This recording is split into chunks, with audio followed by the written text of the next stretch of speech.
Et cousi, cousi, cousi. Cousi, cousi. Oh, t'es trop mignon, toi.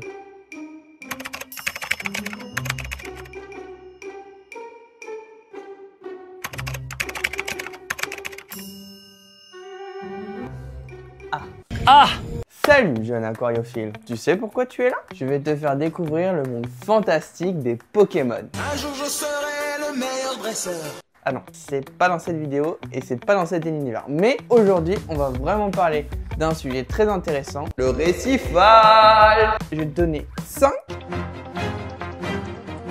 bonnes raisons de se lancer dans le récifal. Moi, je vais te donner envie. Je vais te mettre le petit papillon dans le ventre qui va te donner envie de te lancer dans le récifal. On va te donner que des bonnes raisons de te lancer dans le récifal. C'est parti. Je vais te donner la première raison. C'est tout simple. C'est quoi? C'est que c'est une passion ultra passionnante. Une passion de ouf.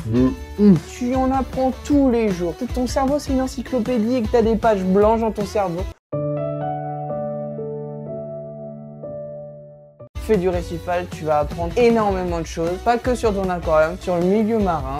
Qu'est-ce que je peux te donner comme exemple? C'est simple, les reproductions asexuées des poissons clowns. Il y en a un qui prend l'ascendant, qui grossit et qui devient la femelle, et l'autre, le plus mec, devient le mâle. Impressionnant. La symbiose avec les coraux, on reparle du poisson clown, mais il y a d'autres poissons qui sont très intéressants sur ça. Mais le poisson clown, il se met en symbiose avec des anémones ou des coraux. Et ça, c'est incroyable, c'est trop mignon. Regardez-moi ces petites images là, regardez-moi ça. C'est pas trop mignon de voir des petits poissons comme ça se frottiller sur le corail? On est d'accord. On est tout à fait d'accord. Ça donne totalement envie d'en avoir plein. Malheureusement, on peut pas, hein, bien évidemment, mais c'est pas grave. Regardez-moi ces coraux là fluorescents. Et ça, c'est naturel, c'est pas dopé aux OGM. Et oui, les coraux sont fluorescents. Et nous, avec notre petite lumière bleue là qu'on met au-dessus de nos aquariums, on fait réagir, refléter tout ça et ça donne des aquariums magnifiques. Le bouturage, c'est pas incroyable que tu pars d'un tout petit pied de corail que tu as acheté 10 €. 10 €, hein, vraiment, tu peux trouver des petits pieds pas chers.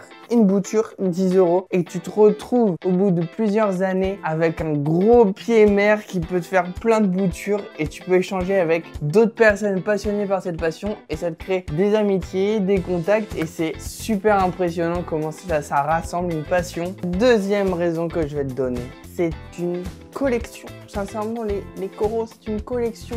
Il y a tout type de coraux, toutes sortes, toutes familles, variétés de toutes couleurs, de toutes formes. On les veut tous, tout simplement. Et ce principe de collection, il est très important dans une passion. Et vous verrez que vous commencez avec une bouture, 2 boutures, 3 boutures. Vous voyez que ça pousse, que ça se développe. Vous vous dites, ok, il faut que j'en mette d'autres. Allez, paf, j'achète. Putain, je suis blindé, putain. Et c'est quoi votre stratégie? J'ai pas de stratégie, moi. Mais vraiment, là, il faut que j'aille dans de la rareté. Il y a des couleurs, il y a de tout. Et c'est super cool d'avoir des coraux de différents stades. Parce que pareil, c'est une évolution, cette passion. On démarre avec des coraux mous, des coraux LPS et après on passe sur du SPS. Il y a de tous les niveaux. C'est vraiment la personne qui crée son bac et qui va le gérer, qui va créer son écosystème et qui va rendre ça homogène et harmonieux. Troisième point, partage des connaissances. Et oui, faire tout en autodidacte, c'est super compliqué et on va poser énormément de questions sur les groupes, sur les réseaux et finalement, les personnes n'ont peut-être pas tous les éléments de ta question, n'ont pas toutes les infos et tu vas peut-être te faire lyncher sans aucune raison.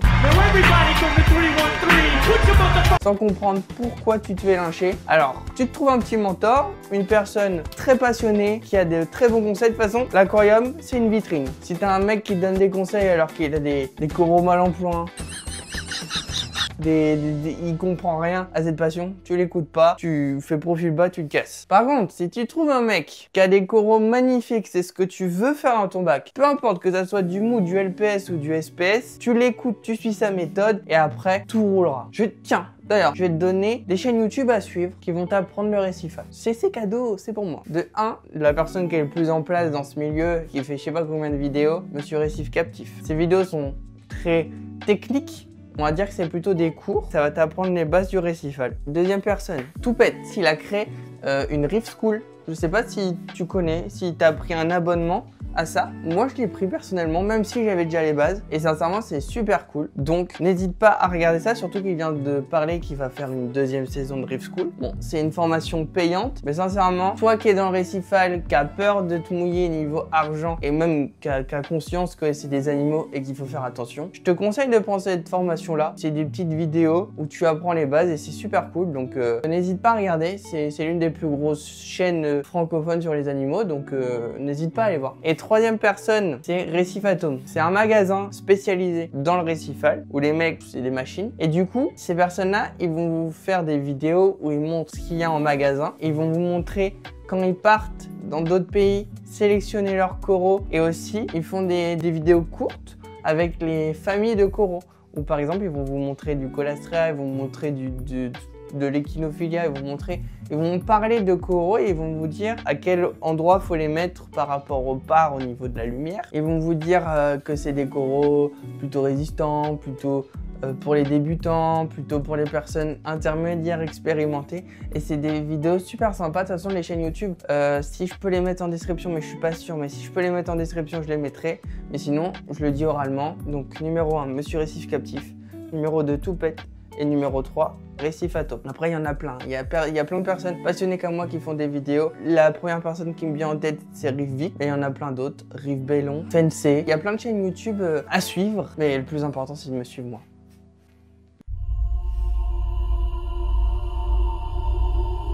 Quatrième point, comment on fait ma main voilà. Le quatrième point, c'est le challenge. Le challenge dans cette passion, c'est pas que c'est la passion récifale, c'est la passion aquariophile. Tout le monde a commencé avec un petit aquarium. Malheureusement, le petit aquarium où, à l'époque, quand t'étais jeune, t'allais pêcher à la pêche au canard, là, et t'avais ton petit poisson rouge, t'étais trop content. Jamais. Faut jamais faire ça. Jamais, d'accord? De toute façon, c'est arrêté maintenant, donc tu peux plus en trouver. C'est comme ça que commence l'aquariophilie quand on est tout petit. C'est d'avoir son petit poisson rouge dans un bocal, qui n'est pas du tout bon hein, pour le poisson, mais malheureusement, c'est comme ça chez la plupart des personnes. Si vraiment c'est une passion qui t'intéresse, les poissons, tu commences souvent par un combattant. Moi, c'est ce qui s'est passé. Je me suis vachement intéressé sur les crevettes d'eau douce. Donc tout ce qui est Caridina, Neocaridina. J'en ai fait de la reproduction pendant plutôt 3-4 ans. J'ai fait de la reproduction de crevettes. Donc ça pourrait être de la Tangtai, de la Galaxie, tout ça. Je sais qu'il y en a qui regardent la vidéo qui doivent peut-être avoir des bagues de crevettes. C'est très intéressant à regarder aussi. Je conseille pour les personnes qui ont peur de se lancer dans le récifal parce que c'est un coût bien évidemment, et même c'est des risques. Lancer son aquarium à crevettes, c'est plutôt sympa. Regarde, de voir les moyens de reproduction, de couleurs, de patterns, etc. Moi j'ai vraiment kiffé. Et après, c'est une question de challenge. Quand on a commencé à faire le tour au niveau de l'eau douce, même si faire le tour au niveau de l'eau douce c'est un grand mot, hein. Moi, je suis pas passé par les discus, je suis pas passé par des grands bacs de 200 litres avec des biotopes exprès amazoniens, tout ça. Non, j'ai pas fait, j'avoue. Je suis passé direct à la vitesse supérieure, je suis passé en récifal. Voilà. Hein, c'est une passion où vraiment il y a une évolution dans la manière de faire, dans la compréhension des animaux. Le récifal, il faut avoir des connaissances, il faut être vachement assidu quand même, faut pas avoir peur de se documenter. Mais c'est vraiment cool. Et moi, je suis passé du coup sur le récifal sur un Red Sea que j'ai acheté d'occasion. Il n'était pas rempli, hein, il était d'occasion. C'était où il y avait l'écumeur dans la décantation derrière l'aquarium. C'était vraiment pas l'aquarium tip top, hein. Il n'y avait pas de décante en bas, c'était la décante sur le dos du coup. Je suis passé vite fait du coup à l'aquamédic que vous avez vu et j'ai changé pas mal de matériel. Le bac a vachement évolué et maintenant on est à cet aquarium là qui est un bac sur mesure qui fait 800 litres. Et oui, ça commence à faire parce que je suis passé du coup de 200 à 400 à 800 et on sait pas, hein, plus tard ça sera peut-être plus grand, peut-être moins grand, on verra au niveau du budget parce que ça évolue ça bien évidemment avec le temps. Vraiment c'est un truc de fou que au moment faut s'arrêter, hein. Quand le bac il va bien, ça pousse, on a une bonne population, on s'arrête, d'accord? On va pas dans l'excès, d'accord? On va pas se mettre à la rue pour un aquarium. On est d'accord? On est d'accord. Mais voilà. Donc ce quatrième point, c'est vraiment le challenge. Le challenge de toujours quand même avoir une évolution dans son aquarium, comprendre les bases, les acquérir et après passer peut-être à des poissons, on va dire, un peu plus compliqués, des coraux un peu plus compliqués. Donc ça passe par le mou, le LPS, le SPS, les SPS plutôt durs, hein, parce qu'il y a des SPS où par exemple les acropora ténuis, c'est plutôt compliqué. Bon, maintenant, on commence à avoir des souches ultra. Donc, il y a tout un travail des éleveurs pour qu'on ait des souches avec une colorie incroyable, qui soient adaptées à nos LED d'aquarium et qui se développent bien dans un aquarium. C'est des années de sélection de souches hein, quand même. Avant que j'entame le dernier point, je t'invite de rester jusqu'à la fin car il y a une petite surprise. Allez, salut! Cinquième et dernier point, et pas des moindres, pour moi, le plus intéressant, le plus important de cette vidéo, et c'est pour ça que je l'ai gardé à la fin, c'est de s'abonner à ma chaîne YouTube. Ah oui, il faut s'abonner parce que c'est vachement cool, t'apprends plein de choses et moi ça me motive. Même un petit commentaire, un petit partage, ça c'est cool aussi. Hein? Non? Tu trouves pas?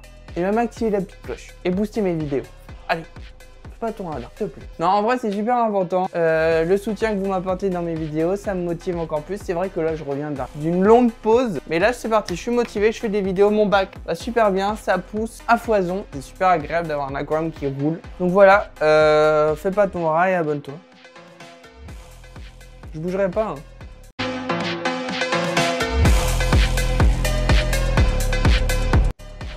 Abonne-toi.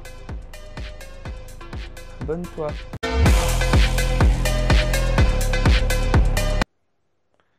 Abonne-toi. Allez, je te dis à la prochaine, c'était Ryan. Ciao!